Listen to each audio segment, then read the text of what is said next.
On December the 24th, 1968, Apollo astronaut William Anders was orbiting the lunar surface in Apollo 8. Turning his camera to face Earth, oh, I got it right. Oh, that's a beautiful shot. he captured a truly historic image. For the first time, we could see our planet as it really is, a globe, seemingly suspended in space. A marble-like swirl of blue and white and golden green.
God has to die is that so superhumans can live. We have to stop projecting our own divinity and our own immortality outside of ourselves. And this is what Nietzsche was objecting to. He objected to religion not because of its extreme claims. He was saying something much more extreme, much more outrageous, frankly. He objected to religion because it made people weak. Kripal convincingly shows in his book that many of the foundational thinkers in the humanities, like Nietzsche, Jacques Derrida, Schopenhauer, or William James, had a very open mind when it comes to metaphysics, to ontology, and that they arrived at many of their important ideas not only through scientific reasoning.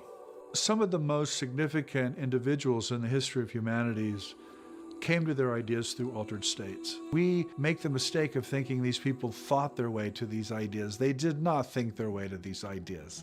We have to take seriously these ideas as coming from outside the individual.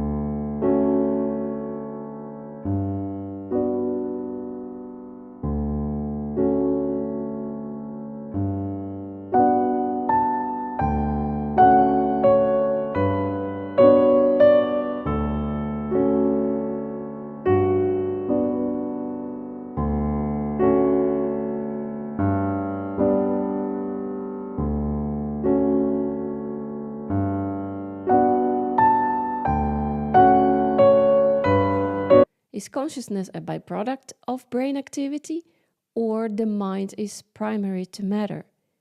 And is there reliable evidence that led you to your conclusions? Well, I mean, I have no idea who we're talking to here or what they might know about parapsychology. But I would say simply to summarize that whole dimension of the subject, that in the past 150 or so years, enough evidence has accumulated from case and field studies, plus a couple of thousand experimental studies, to convince any reasonably open-minded person who takes the trouble to study it that these phenomena exist as facts of nature, period, and that our science will have to expand in some way that permits it to accommodate them. And I think you can take that to the bank.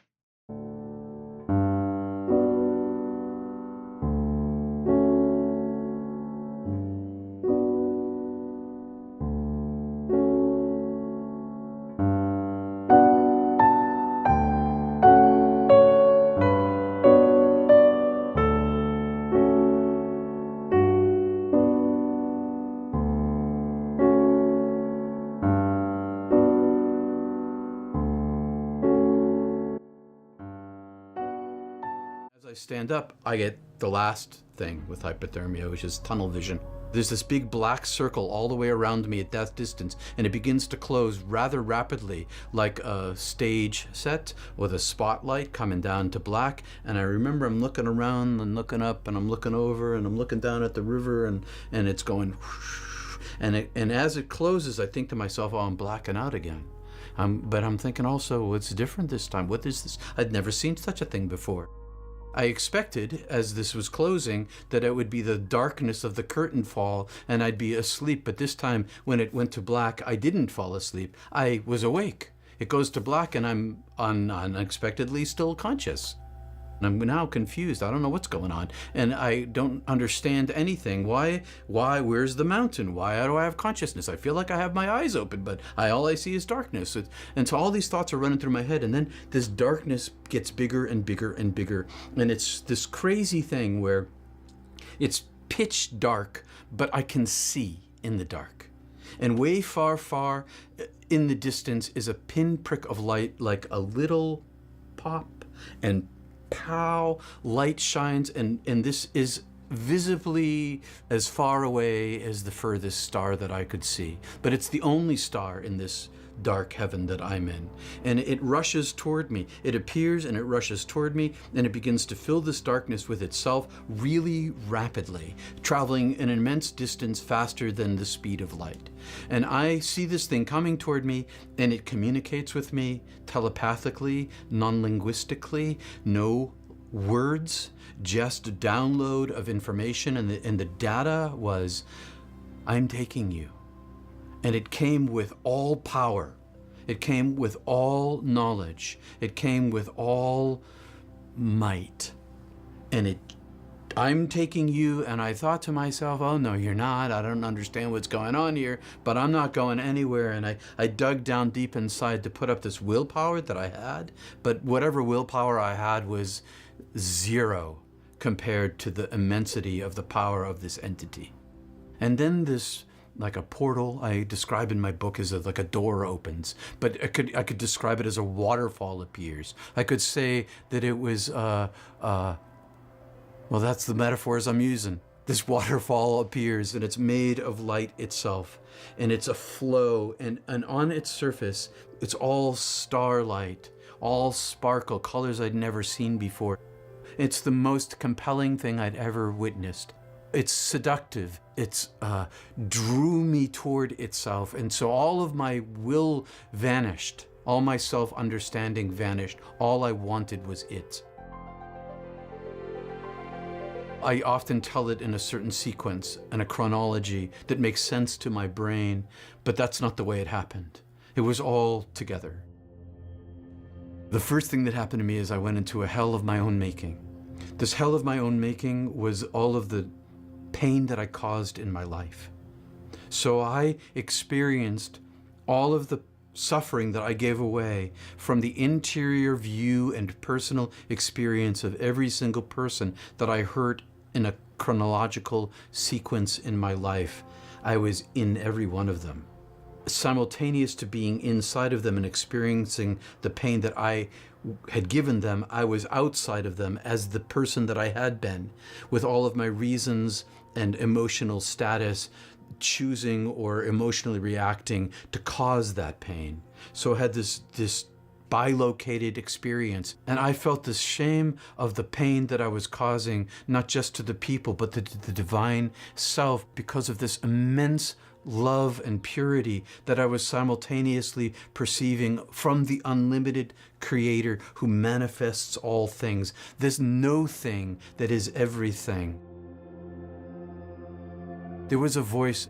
The voice was speaking to me this whole time without language, and it was all around me and inside of me. I know you. I've always known you. Everything about you is known to me. I wasn't being judged. I was simply being shown myself. No matter what I did, I was beloved. And I got bigger and bigger and bigger in this unitive state of this oneness, and I am carried across this vast distance to sort of this edge. And at this edge, my consciousness is poked outside of this field of heaven. And I can see all of our universe. I can see all of our universe. I can see all of the galaxies. And I can see beyond our universe. I can see the origin of our universe. And beyond the origin of our universe, sort of above and below it and beyond it, I see all these other universes. And then my vision shifts and I see all of humanity, all of the earthly humanity. I see the earth like a hologram and 7 billion people on it. And the message to me is the same. They are all my beloved. Every single one of them. The amount of love that I love you with, this universe upon universe of love and creation and life that I give to you is the same that I have for every single person. And I see inside every single person. I see everybody not like in a dream or in a vision, like they're real. I see them as real human beings living their lives. Half the world is sleeping. People making love, people being tortured. There's wars and babies being born and people are bored and there's art and there's everything and everybody's doing everything. And inside every single person, I see inside them a golden light. And this golden light is gold itself. It is the purity of their divine original self, and it's in every single person, and they cannot see it inside each other, and everything is covered with this thick foam that extends up above the atmosphere, and it's so dense that no one can see the light inside anyone else as I can see it here, making it plainly true that all of the love of all of these multiverses was for everybody. And all of the planets and all of the galaxies and all, not just for us, like everything is particularly beloved. And when I could hear this, then this inflood of love came to me. There was this beauty, joy, understanding, knowledge, bliss, paradise, awe, adoration, wholeness, light, and it expanded inside of me till I inflated like a balloon.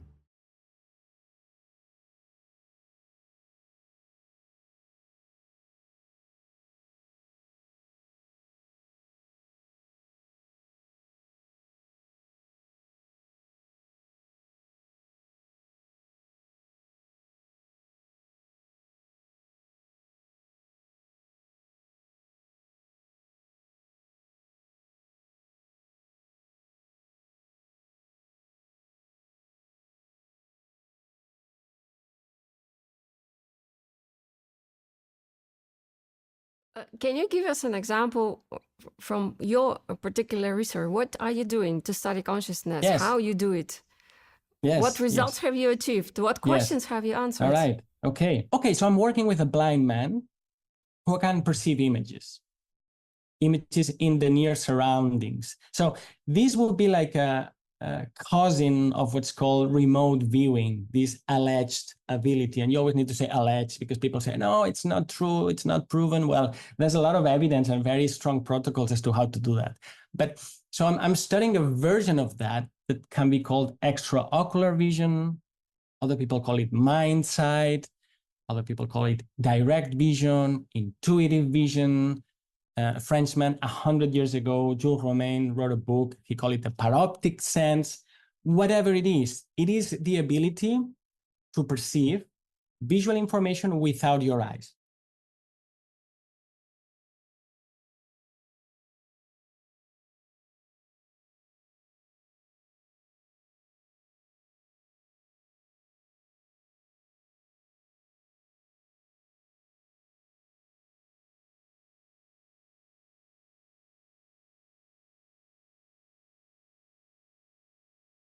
waiting for, go back to sleep, thinking nothing. And all of a sudden, out of the chest, just energy was coming out of my chest, but it was love. And it was love that was never felt before. It was love that was coming from me. How can love come from me? I mean, it was unthinkable that love could come from me. And it was 10,000 times more powerful than any love that I felt before. I mean, in fact, I never felt that love because it was unconditional love. Now I have a name for it. It was love, period. Yes, it was coming from me, but it was love. And it was light. It was a white light scintillating. It was, like sparkles, and it was coming out. And then it explodes and it's everywhere. But it's everywhere, but my consciousness is there too. So not only my consciousness is within me, but it's also outside of me. And all of a sudden I realize I am that. So I am the observer and the observer simultaneously, but I retain my point of view. And then I realize, oh my God, this stuff is the stuff of which everything is made. Everything comes from this stuff. And my body was hot, it was vibrating, like the cells of my body were resonating with this thing. Of course, the emotion, the feelings was love, joy, and peace. Because this stuff felt like, that's me. I'm at home. This is me. So I'm finally home. This is this is home. But so it was all mixed up. What happens, for people to understand, what happens when we die? And they say we don't go anywhere because we never were in the body. It's the body that dies. We don't die.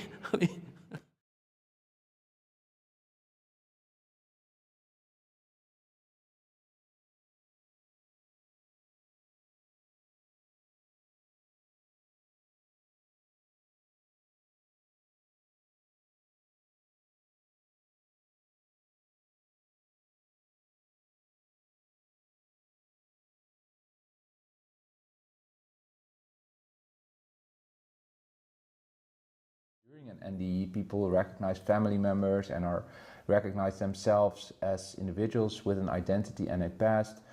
So this is a question about your whole notion of biological life and dissociation, and if there are other layers, I think, of dissociation, or if one directly returns to mind at large, so to speak.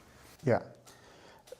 So the position I normally hold and talk about is that biology, life, is what the dissociation in this field of subjectivity that underlies all nature, that's what dissociation looks like. And that's why we seem to have a separate sense of identity, separate from the rest of nature, because life is what dissociation looks like. We are dissociated. And therefore, the end of life, death, is then the end of the dissociation. Yeah. And then there is no separate me anymore. We return to what we have always been, which is nature itself, that field of subjectivity.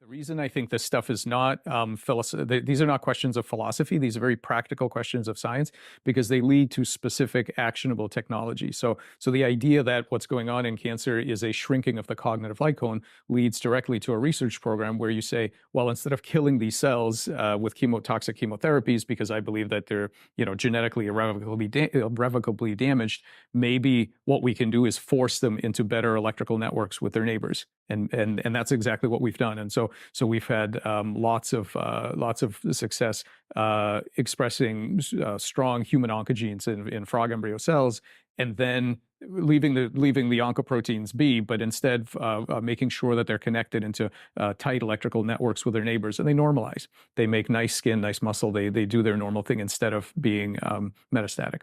And so that kind of thing, it's very important to me that all these ideas, and so we'll talk about in a minute about Platonic space and things like that. It's important to me that all of these ideas don't just remain as kind of philosophical musings, but they have to make contact with the real world, and specifically not just explaining stuff that was done before, but facilitating new advances. They have to enable new research programs that weren't possible before. That's what I think is the value of all of this kind of these deep philosophical discussions.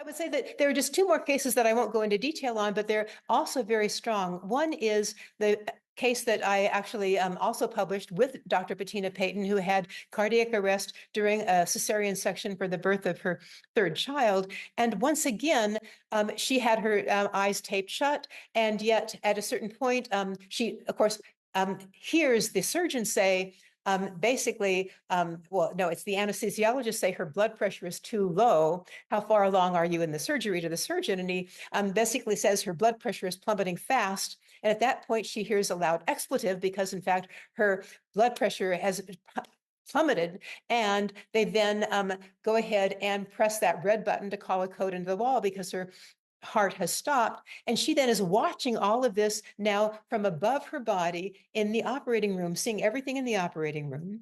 She then leaves for a period of time and goes, she says, she realizes it's not another realm. It's another state of consciousness that she is in, where she feels one with this sparkling like intelligence. And she feels totally happy there, but then is told, you have to go back. She goes back, enters the operating room, and sees the code team rushing into the room, trying to revive her.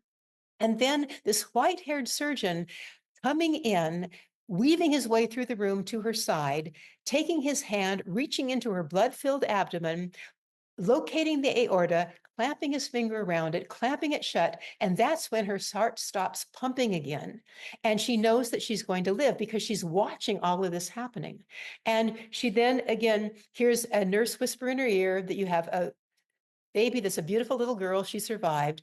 She wakes up in the recovery room later from the anesthesia, and before anybody can talk to her, even though she has a trachea tube in her mouth still, she motions for them to say nothing and for a napkin, and she writes on the napkin, I know my heart stopped. I know my uterus is out because they did a hysterectomy, and I know I have a baby girl, so that she could tell them before they could tell her exactly what happened. And she said from that moment, she knew that consciousness was fundamental, that she was not just this physical body. And she had been an atheist ahead of time, but that experience now told her, I'm much more than my five senses and the neurons in my brain.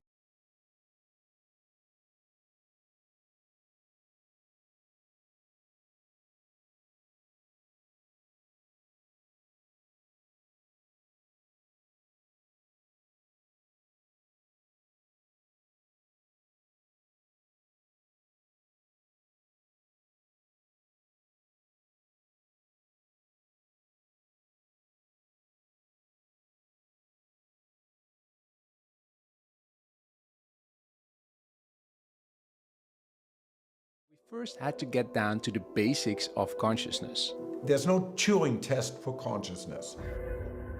The problem of consciousness is not just what most people think, oh, you have to explain how anything can be conscious.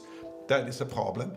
But then you also have to explain in each case, why is the particular conscious experience the way it is? Yeah, that's interesting, yeah. Whether I'm on mushroom or angry, these are different experiences, Yeah, and you have to explain how I can have different experiences. Yeah. We tend to believe that if a system behaves conscious, it might be conscious.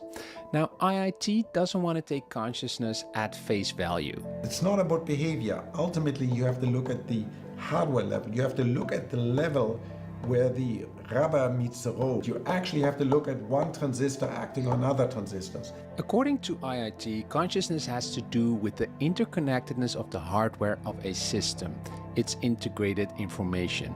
It measures this as phi. Now, what makes the theory widely applicable is that any system, not only brains, has a phi. Consciousness may be much more widespread than we think. Yeah. A single cell bacteria may already feel like something. Now, where IIT to me becomes really fascinating is that it has no theoretical objections to the idea of a higher form of mind that extends beyond our brains. And a larger consciousness, as you said earlier, would wipe out sort of, if we, the two of us, connect, sort of, and it becomes this new maximum integrated information, it will wipe out our conscious experience. Correct. Suddenly the complexity, this phi measure of our integrated brain, will exceed that of my brain by itself and of your brain by itself. At that point, what will happen?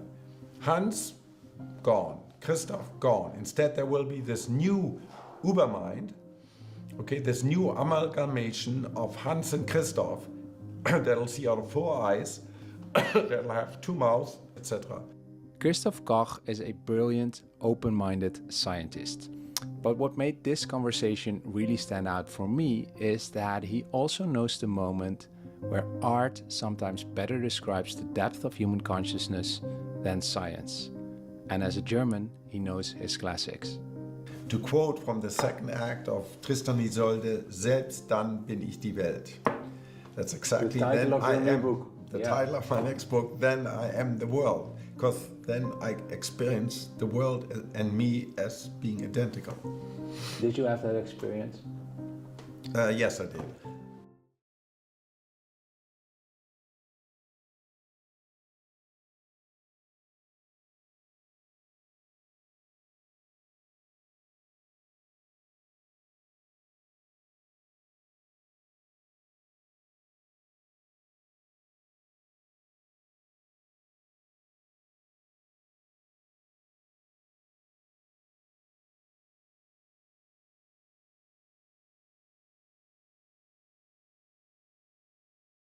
Does nature speak to us in a language that we don't fully hear anymore? Yes. This video is about biosemiotics, a new way to understand non-human consciousness in nature. What you saw was the elephants on the coastal zones. They broke free from their shackles and they headed for the hills, and the people followed them. Before the tsunami, this is, of course, yeah.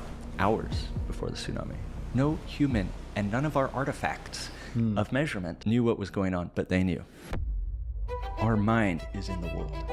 Our mind is emergent through the relations we have with all the other beings and all the other strands. Every organism sees a different part of reality. Yeah, has a different dashboard. Yeah. And insofar as we can become aware of any other organism, we are sharing some sort of umwelt. There's some overlap. You're killing ways of seeing the world, ways of being in the world. You know, when we destroy olive trees that have been around for 1,000 years, we don't know what relations those olive trees were holding up on an ecological level, but also on a semiotic one. When we are scrolling through our black mirrors, you know, looking for that dopamine release, what we're actually craving is to be nestled in the branches or the roots of a tree. In Japan, they have Shinrin-yoku, forest bathing, where doctors prescribe for various illnesses, go be in a forest, lie down, breathe, be there for an hour, feel all your emotions. We need to feel again, you said. That's the only way that we will survive.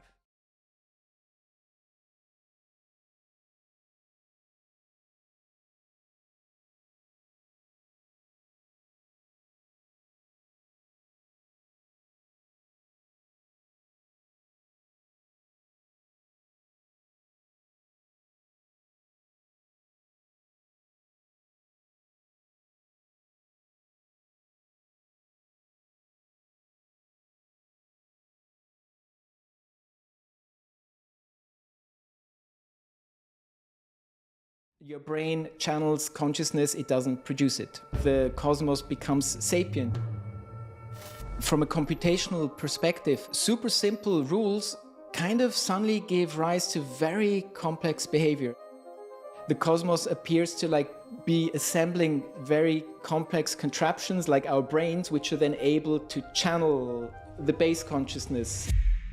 It's a participatory universe, so the participation is consciousness. Wave function collapse, and you have an observation here, and then the probabilities become something. What happens in between, there's nothing, that's like metaphysical no man's land. You have two metaphysical choices. Either it's like this cosmic nihilism, it's random, has no purpose, shut up, die, whatever, nothing's going to happen. Or you have these dogmatic, static religions which tell you exactly, very detailed, what is what and how it works. So I find these are both disillusion. I think a modern version of idealism is what we need, a scientific spirituality. So it's scientific, it means you're dealing with consensus reality and you're not denying it. And spirituality being that you are kind of open to working with your own consciousness. Everything can be decoded and has a meaning. And I believe the Western mind has totally forgotten about kind of this symbolic way of cognition. It's almost to me as if the universe grants us mathematics, physics as a sort of to comfort us, to give us a tiny bit of control. But then the moment you go in, then you're just...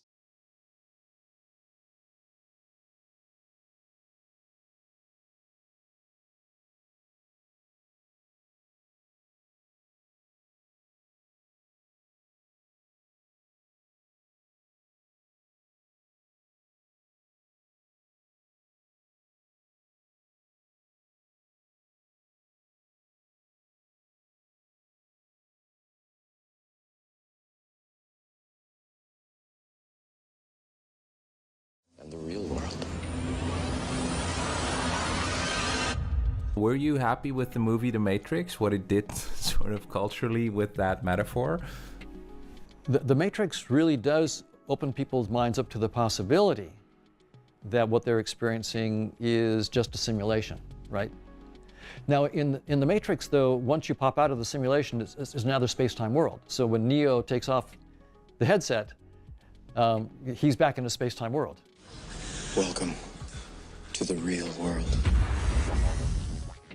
So is Trinity and everybody, they're all in a space-time world. So this, what I'm saying, is even more radical, that whatever is beyond space-time is utterly unlike space and time. But this is like fundamental stuff, right? This is the real cool stuff. We're still thinking of traveling in space-time, and we have all these space-time fantasies, right? And most of the galaxies that we can see, we could never go to. Space is expanding so quickly that we could never get to them through space, moving at the speed of light. So there's all this real estate out there that we can see that's waving at us and saying, nanny, nanny, you can never get here. Well, that's if you go through space-time. But if space-time is just a headset, think about the options that come. You don't have to go through space-time, you could go around space-time. When we let go of the physicalist framework and we say, no, I am consciousness, I transcend this. Death is just stepping out of this headset. In other words, we're wired up to take the headset seriously. And so consciousness sort of wired itself up to take the headset seriously. But part of the waking up process is to step back and go, oh, wow, okay. Oh, no, I'm not a little thing inside the headset. The headset is inside of me. I'm eventually going to take the headset off. So I can have a looser relationship with all this stuff. I don't need to get that big house to be something. I don't need to have that big scientific paper. I don't need to be acknowledged.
So I wouldn't say it was like projected on a wall or a movie screen opened up. It was more like I just could access it.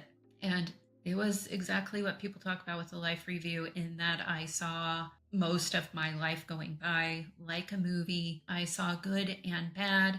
And one of the things that really stuck with me that I want to share with you is about bad people. Why do bad things happen? Why is there evil? I had a good childhood growing up. I had a lot of happy moments. My parents were, good parents for the most part, but my father was abusive. He had probably what most people would describe as a sex addiction, and he took that out on me. And in that life review, then I was able to see that we plan our lives. And this is very hard to hear for a lot of people.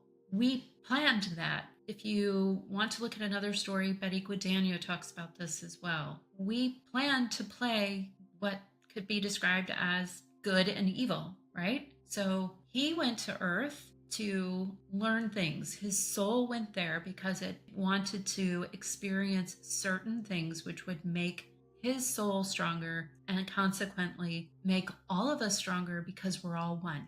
And I went there to serve in a space where I could make that happen for him. So I could put myself in a space where he could do what he needed to do to grow his soul, to grow our souls, and likewise the same thing for me. So that helped me understand that situation so much better when I was able to access that memory of that life review experience when I came back to Earth. And then as the life review is coming to an end, I'm realizing, because here's another really interesting thing about good and evil and all of that, right? So I've left my human body, and when we're in our human bodies, we're under the veil and we have these expectations which are very different than when you go home. Because like I was just talking about, if I planned a life where I agreed to be used, which seems so strange on this side, that's a really good view into how we are thinking so differently on the other side. So here I am in this life review,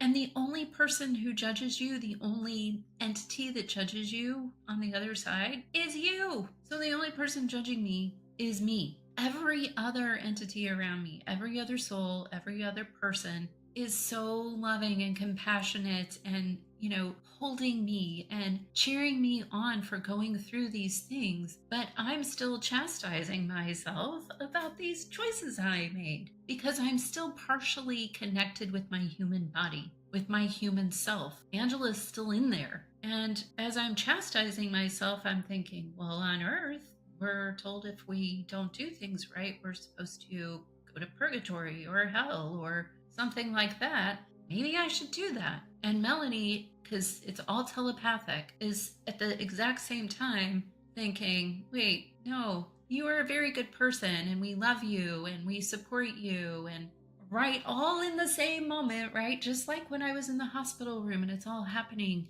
instantaneously.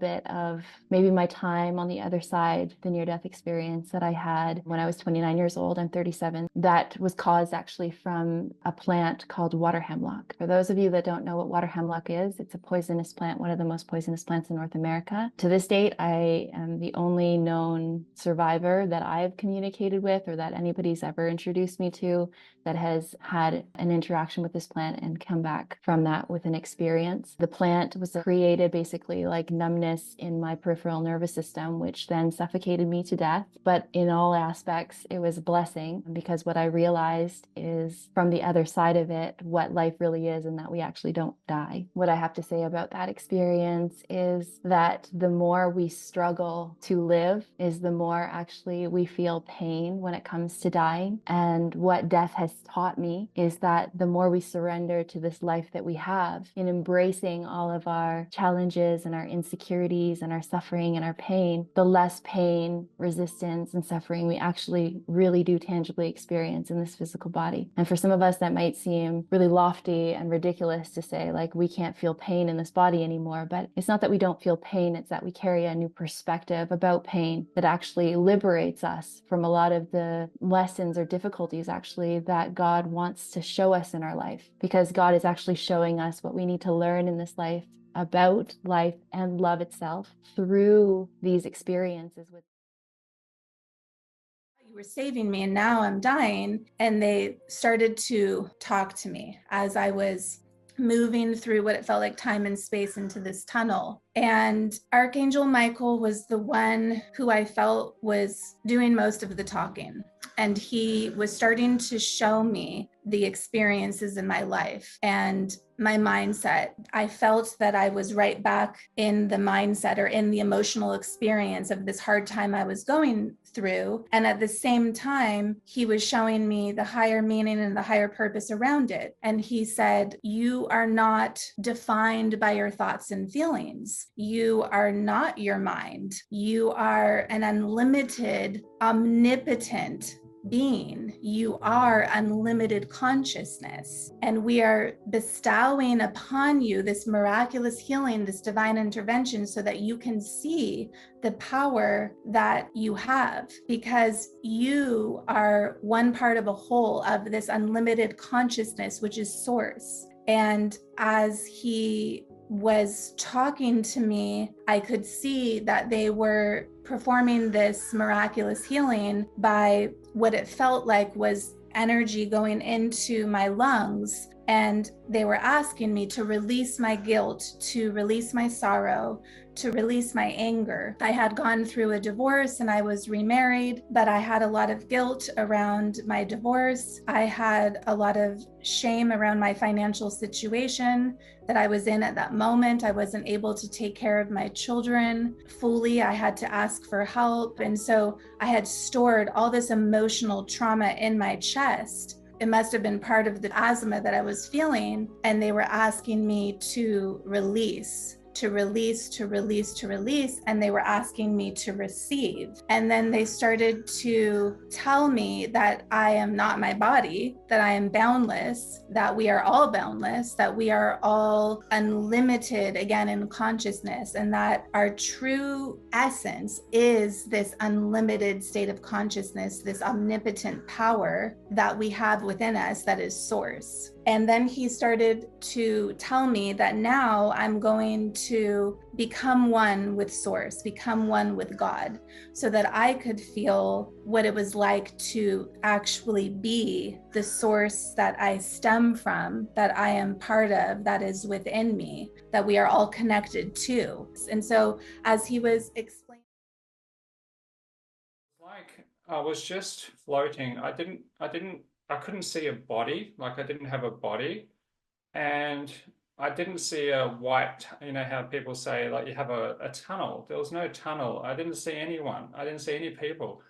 I was just floating, and I felt so good, really, that I got rid of all this stuff behind me that's on this earth. You know, all my problems suddenly went away. Everything had gone. The stress I had with my ex-partner, you know, and the dealings with her cult and all the rest of it. It's like, oh, I could just be me in that space.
they're here, they're real, and they're interacting with us.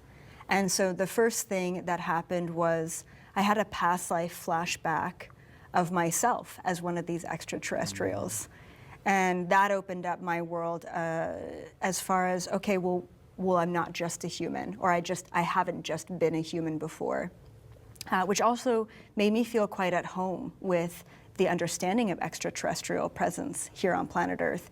It made me feel like I was a part of that, and that also validated why I didn't feel a part of this, right?